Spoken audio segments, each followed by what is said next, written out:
मोदी जी और भाजपा के लोग इस बात का जवाब दें कि 2024 के चुनाव में उस बिल को लागू क्यों नहीं किया गया। विशेष सत्र बुलाना पड़े जबकि आचार संहिता लगी हुई है।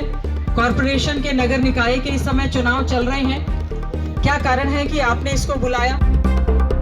नारी शक्ति वंदन अधिनियम यानी महिला आरक्षण बिल संसद में गिरने के बाद से ये देश भर में बहस का मुद्दा बना हुआ है। हरियाणा में भी इसको लेकर सैनी सरकार ने सोमवार को विधानसभा में एक दिन का विशेष सत्र बुलाया है, जिसमें बिल के गिरने पर निंदा प्रस्ताव पारित किया जाएगा। मुख्य विपक्षी कांग्रेस सरकार के इस कदम पर भड़क गई है और उसने विशेष सत्र का बहिष्कार कर दिया। सदन के बाहर कांग्रेस विधायकों ने पैरेलल सदन चलाया, जिसमें बेरी से लगातार 7 बार के विधायक रघुबीर कादियान को स्पीकर और एक अन्य सीनियर विधायक शंकुतला खट्टक को डिप्टी स्पीकर बनाया गया।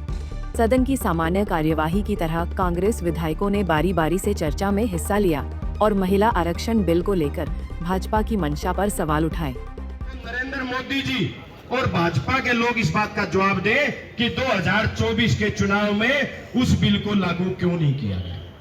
क्योंकि इसलिए नहीं किया गया उपाध्यक्ष महोदय, ये लोग महिला विरोधी हैं।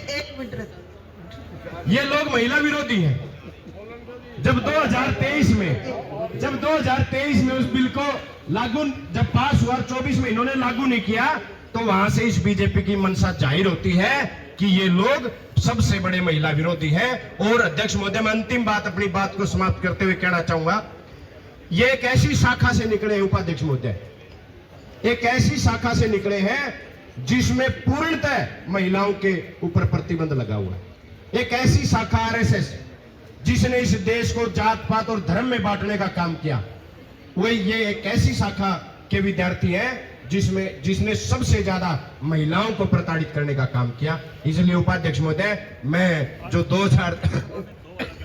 2023 का जो बिल आज ये प्रस्ताव जो आया कि 2023 के बिल के मुताबिक इन सीटों के ऊपर महिलाओं को 33% आरक्षण दिया जाए, मैं अपनी ओर से इस प्रस्ताव का पूर्णतः समर्थन करता हूं। आपने मुझे बोलने का मौका दिया, आपका बहुत बहुत धन्यवाद।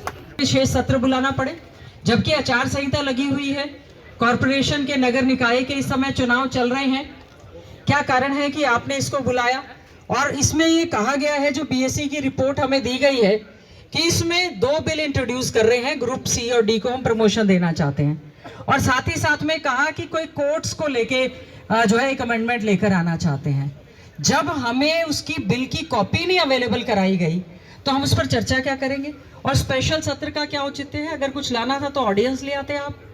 और उसके बाद केवल और केवल क्या हम लोगों को कोसने के लिए, क्या हम लोगों को गालियां देने के लिए, क्या हम लोगों की निंदा करने के लिए आपने स्पेशल सत्र बुलाने का काम किया है?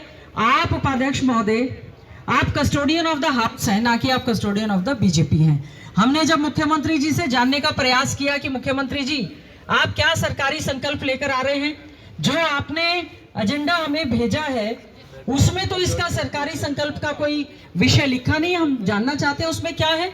महिलाओं को आरक्षण देने की बजाय उनको किस प्रकार से एक वोट का साधन मान लिया। 2023 में सर्वसम्मति से जब उस पर चर्चा हो रही थी तो कांग्रेस पार्टी ने समर्थन किया, और कांग्रेस पार्टी अब भी ये चाहती है कि जब कानून बन गया 16 अप्रैल 2026 को नोटिफिकेशन हो गया, इसके बाद जो भी चुनाव हो उस कानून को लागू करना चाहिए। महिलाओं को आरक्षण 33% अब 5 स्टेटों के जो चुनाव होंगे उसमें भी देना चाहिए। स्पीकर सर, ये सर्वसम्मति से आज अपने हाउस का प्रस्ताव पास होना चाहिए। स्पीकर सर, आज किस प्रकार से नगर पालिकाओं के अंदर, नगर निगमों के अंदर कितने ही घोटाले हो रहे हैं, बैंक घोटाले हो रहे हैं। बता दें कि लोकसभा में कांग्रेस समेत अन्य विपक्षी पार्टियों ने केंद्र द्वारा लाए गए नारी शक्ति वंदन अधिनियम का विरोध किया था, जिसके कारण विधेयक पास नहीं हो पाया, जिसके बाद से सत्तारूढ़ बीजेपी कांग्रेस को महिला विरोधी बताकर हमलावर है।